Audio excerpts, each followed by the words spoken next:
Abortion na inaalok online, inaksyonan ng resibo kasama ang NBI, OTCD. Money down.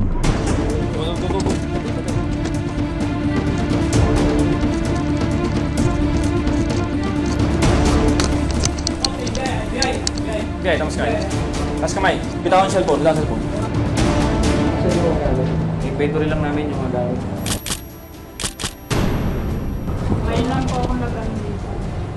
Ngayon lang po. Kasama ka ate? Ikaw sa mga diba? Nakiusap lang po ako dyan kasi yung taga-sundo ko pumunta. Hindi, kasama ka.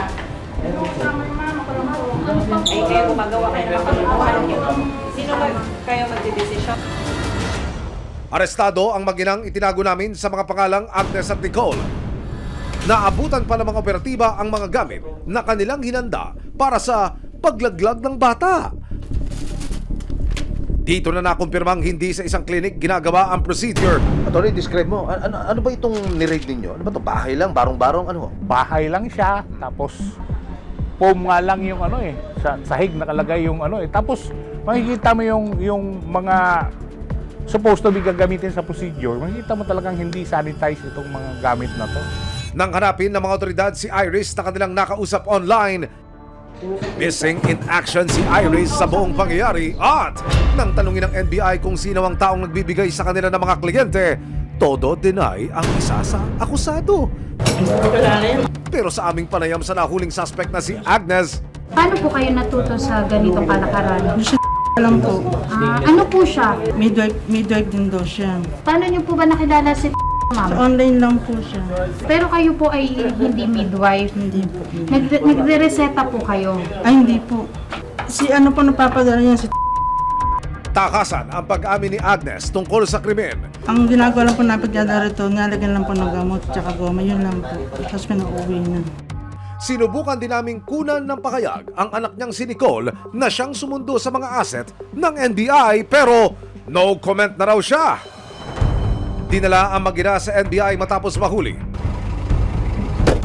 Tapos kamay. Bitawan ang cellphone. Bitawan ang cellphone. Mag-inang nag-aalok ng pampalaglag o pag-abort ng mga baby. Online ipinagmamalaki ang kanilang mga serbisyo. Maging ang buong-buo na raw na bata sa sinapupunan, kaya pa nilang gawa ng paraan. Para sa entrapment operation na ito, kasama ang resibo, walang kabalay-balay ang suspect sa patibong ng mga otoridad. Money down. Okay, tapos kamay. Tapos kamay. Bitawan ang cellphone. Bitawan ang cellphone. Bitawan ang cellphone. Bitawan ang cellphone.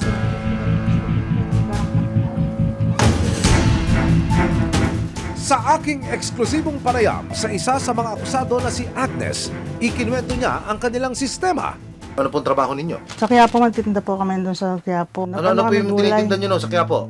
Mga yung pamparegla tapos yung mga dahon-dahon. Pati yung gamot, side to type, Apo. bebenta ko kayo. Opo. Eh, alam nyo bawal yun. Opo. Ikinanta rin ng akusado ang hatian sa kita. Magkano muna ang singil? Sinisingil namin isang 20. 20,000. Opo. Magkano na pupunta Bibili sa sa inyo? amin sa 5,000, mas 3,000. Ayon pa kay Agnes, may mga araw daw na hindi bababa sa 3 ang nagpapalaglag sa kanya ng bata. Sa experience ninyo, gaano karami sa isang araw ang nagagawa nyo? Pinakamarami po tatlong tao. 3 tao po Opo, sa loob opo. ng isang araw. Minsan po, Araw-araw ho yun, 10 linggo. Hindi po. Minsan po bihira lang, minsan isang linggo, 2 beses. Opo. Minsan isang beses lang ganun. So ilang buwan ho yung pwede pang gawin? 1 to 6 months ganun. 1 to 6 opo, months, opo. okay. Pero pag 7 na, pinapangaralan na namin siya na tuloy mo na lang, ilang buwan na lang lalabas na yung buhay. Sabi Okay, niya. ma'am. Nagbibigay ka rin pala ng advice ha, Agnes. Pero mas nakababakala ang kanyang ibinunyag.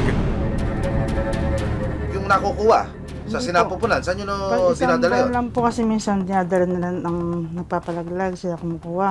Minsan naman pinaplasan namin kasi dugo pa lang kasi po yun. Saan nyo Pero dadalhin yun? Yung dugo na yun? doon po sa may minsan hinuhukay namin, minsan pinaplas na lang po namin. Kasalukuyang nakakulong sa NBI Detention Center ang mag-ina. Haharapin nila sa korte ang patong-patong na kasong isinampa laban sa kanila.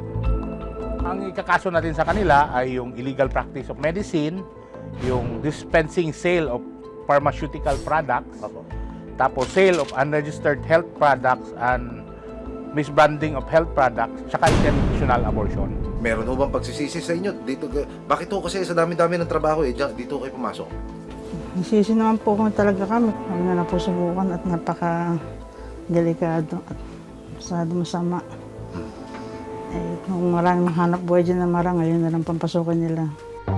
Malinaw na bawal ang abortion sa ating bansa at pihadong mapanganib ang pagsasagawa ng iligal kung saan buhay ng parehong ina at sanggol ang nakataya.